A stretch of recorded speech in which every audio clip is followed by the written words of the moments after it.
సరే ఇందాక నుంచి అన్నీ మాట్లాడుకున్నాం, మనం హీరోల గురించి మాట్లాడుకున్నాం, అన్నీ మాట్లాడుకున్నాం. చాలామంది హీరోయిన్స్తో మీరు వర్క్ చేశారు. మీ హీరోయిన్స్ గురించి మీరు చెప్పమంటే ఏం చెప్తారు సార్? మొదటగా మీరు పనిచేసింది అఫ్కోర్స్ మీ మొదటి సినిమా ఆర్తి అగర్వాల్ డైరెక్షన్ చేసింది. ఆర్తి అగర్వాల్ దగ్గర నుంచి మొదలు పెడదాం. మీ హీరోయిన్స్ గురించి మీరు చెప్పమంటే ఏం చెప్తారు? హీరోయిన్స్ ఎలా ఉన్నారు? మీరు డైరెక్షన్ డిపార్ట్మెంట్లో దాదాపు 20 సంవత్సరాలు చాలామంది హీరోయిన్స్ని చూశారు. అంటే ఆర్తి అగర్వాల్ మామూలు ఫస్ట్ మేము అనుకున్నది ఏంటంటే మంజుల్ గారు అమ్మాయి శ్రీదేవి అనుకున్నాం. ఓకే. అమ్మాయికి కథ చెప్పడం కూడా జరిగింది. ఓకే. నచ్చింది, అమ్మాయి చేస్తా ఉంది. కరెక్ట్గా నువ్వు నాకు నచ్చావు సినిమా హిట్ అయింది. సో సురేష్ బాబు ఈ అమ్మాయినే పెట్టేద్దాం, సక్సెస్ అయింది కదా అని చెప్పి మళ్ళీ అప్పటికప్పుడు అనుకుని ఆ అమ్మాయికి కొంచెం డైలాగులు అన్నీ ఇచ్చి కొంచెం ట్రయల్ షూట్లు అవి చేసి, అంటే ఇది లవ్ సబ్జెక్ట్ కదా, కొంచెం ఎమోషన్స్ అన్నీ చెక్ చేసి చేసాం. సో ఆ సినిమాకి చాలా పెద్ద ఎసెట్ అయింది అమ్మాయి. ఓకే. అంటే హీరోయిన్స్, నేను పనిచేసిన హీరోయిన్స్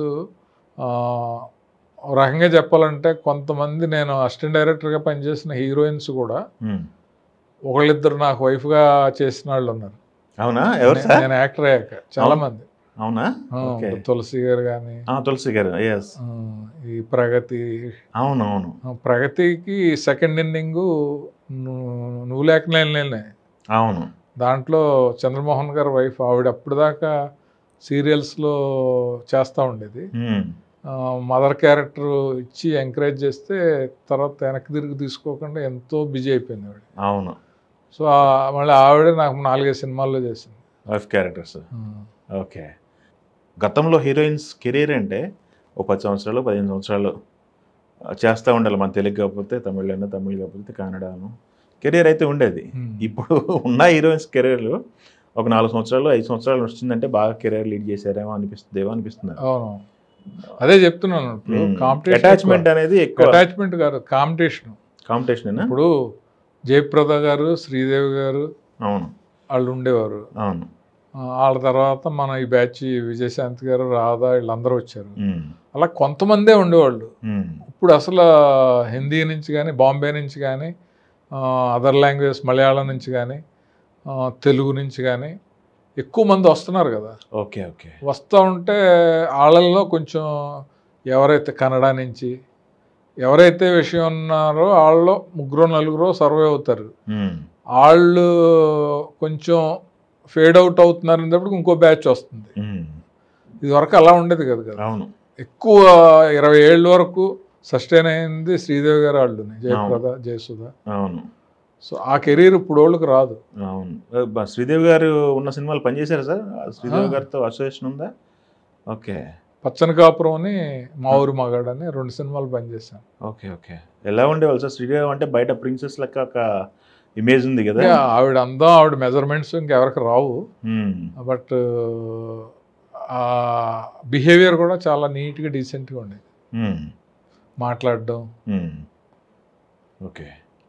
ఏదో నాకు బాగా ఎక్స్పీరియన్స్, ఏదో ఫైట్లో బ్లౌజు చిరిగిపోద్ది ఇక్కడెక్కడో, ఆ డబ్బింగ్ చెప్పడానికి వచ్చి చాలా హార్డ్గా ఉంది కాశీ గారు, కొంచెం ఆ షార్ట్ తీసేయమని చెప్పండి అని అడిగితే నేను డైరెక్టర్తో మాట్లాడి ఆ షార్ట్ తీసేసి.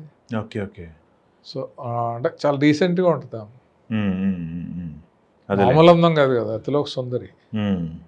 నాకు నిజంగా ఇండస్ట్రీలో నాకు హీరోయిన్స్లో అడుగుతారు మీ ఫ్యాన్స్, ఎవరు ఫ్యాన్ మీరు అని. నేను NTR, Sridevi. Wow. Okay, super. NTR గారు ఈ సినిమాల్లో ఏమి ఎక్కువ ఇష్టపడతా వాళ్ళు సార్? సోషల్ ఫ్యాన్సీయా లేకపోతే? అంటే చిన్నప్పుడు మనం బాగా చిన్నప్పుడు అడవి రాముడని, వేటగాడని బాగా నేను ఫస్ట్ చూసింది ఆయన సినిమానే. అది ఏంటంటే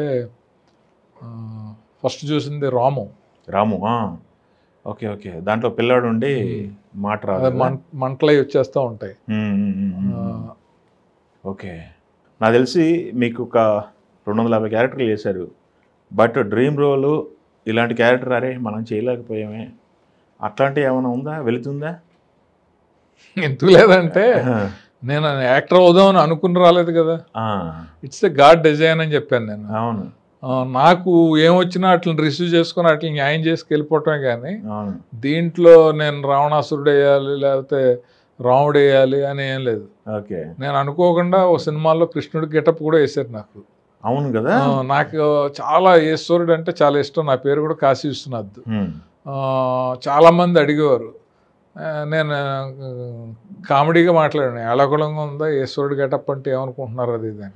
అనుకోకుండా చదలవాడ శ్రీనివాసరావు ఉన్నాడు కదా, ఆయన ఓ సినిమాల్లో నాతోటి ఈశ్వరుడు గెటప్ వేసి నేను అప్పటికేదో నలుగురిని ట్రై చేసి కుదరకపోతే నాతోటి వేయించి ఆ సినిమాలో నా క్యారెక్టర్కి అందరూ వచ్చి గెటప్ చూసి దండం పెట్టిన సందర్భం కూడా జరిగింది.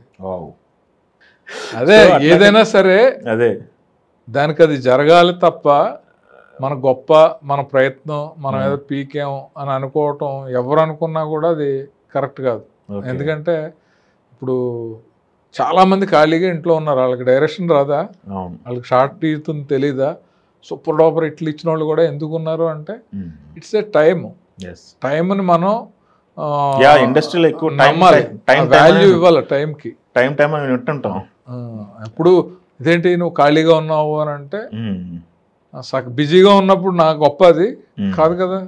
అప్పుడు నేను ఎందుకు ఫీల్ అవ్వాలి ఖాళీగా ఉన్నానని, అది నేను ఫీల్ అవ్వట్లేదు ఇది నేను ఫీల్ అవ్వట్లేదు అని అన్నట్టు తీసుకోవాలి ఇండస్ట్రీలో. అది టైం అంటారు. అంతే అంతే, ఏదైనా అంతే. కొత్త నీరు వస్తే పాత నీరు వెళ్తూ ఉంటుంది. మనకు టైం ఉన్నప్పుడు మనం చేయగలిగిన తెలివైన పని ఏంటంటే మనకి భగవంతుడు టైం ఇచ్చినప్పుడు దీపం ఉండగానే ఇల్లు చక్క పెట్టుకోవాలన్నట్టు రీజనబుల్గా సెటిల్ అయిపోవాలి, ఫ్యామిలీతో గేమ్లు ఆడకుండా.